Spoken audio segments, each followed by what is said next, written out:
तो दोस्तों आज़ाद इंजीनियरिंग ने अपने क्वार्टर टू के नंबर को डिस्क्लोज कर दिया है। तो चलिए देखते हैं क्या है क्वार्टर टू के नंबर्स के अंदर डाटा मिलियंस में। मैं आपको क्रोस में कन्वर्ट करके समझाता हूँ कैसे क्या हुआ है।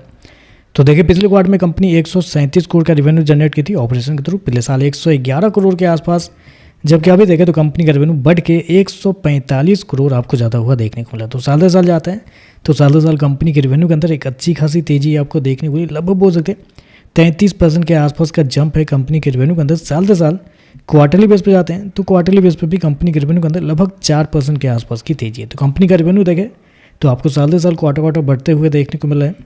चलिए कंपनी के खर्चे क्या निकलते हुए देखते हैं। तो देखिए पिछले क्वार्टर में कंपनी 109 करोड़ खर्च की थी, पिछले साल 83 करोड़ के आसपास, जबकि अभी देखें तो कंपनी खर्चे मात्र 111 करोड़ आपको देखने को मिले। तो खर्चे देखें तो खर्चे भी आपको कम देखने को मिले, जबकि इन्वेंट्री के नाम पे इस क्वार्टर में कंपनी को मात्र 73 लाख के आसपास का फायदा हुआ है, जबकि पिछले साल 9.5 करोड़ के आसपास का फायदा हुआ। तो इन्वेंट्री के नाम पे कंपनी को कम फायदे हुए हैं इस क्वार्टर में।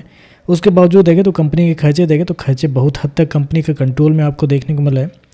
चलिए कंपनी का प्रॉफिट क्या निकलता है वो देखते हैं। तो देखिए पिछले क्वार्टर में कंपनी लगभग 29 करोड़ के आसपास के प्रॉफिट में थी, पिछले साल 20 करोड़ के आसपास, जबकि अभी देखें तो बढ़ के 32 करोड़ आपको जाता हुआ देखने को मिला। तो साल दर साल जाने तो साल दर साल कंपनी के प्रॉफिट के अंदर लगभग 60% के आसपास की तेजी आपको देखने को मिल रही है।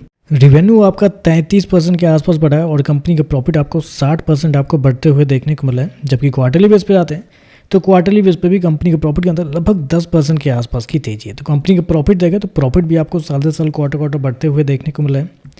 चलिए कंपनी का ईपीएस क्या है वो देखते हैं। तो देखिए पिछले क्वार्टर में कंपनी का ईपीएस 4.56 रुपये, पिछले साल 3.55 रुपये, अभी देखें तो 5.05 रुपये आपको जाता हुआ देखने को मिला है। तो ओवरऑल देखा जाए तो नंबर तो अच्छे आपको देखने को मिला है। कंपनी के रेवेन्यू प्रॉफिट दोनों देखें तो आपको साल दर साल क्वार्टर बढ़ते हुए देखने को, आई थिंक मार्जिन भी कंपनी का आपको बढ़ते हुए देखने को मिला है।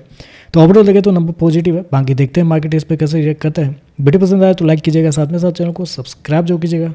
धन्यवाद।